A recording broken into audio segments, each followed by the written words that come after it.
একটা ছোট্ট গ্রাম। গ্রামের পাশে ছিল এক পুরনো বটগাছ।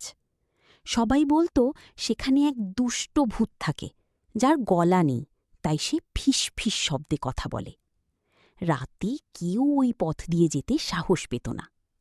একদিন সাহসী ছেলে রবি সিদ্ধান্ত নিল সে সত্যটা জানবে। রাতে সে লণ্ঠন নিয়ে বটগাছের কাছে গেল। হঠাৎ ঠান্ডা হাওয়া বইল, আর ফিস ফিস আওয়াজ, কেন এসেছ? রবি ভয় পেলেও বলল, আমি জানতে চাই তুমি কে।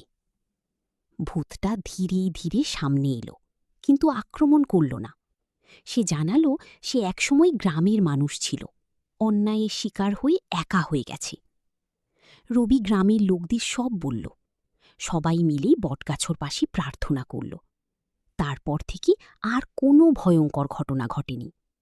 শিক্ষা: অজানাকে ভয় না পেয়ে সত্য জানার চেষ্টা করাই সাহস।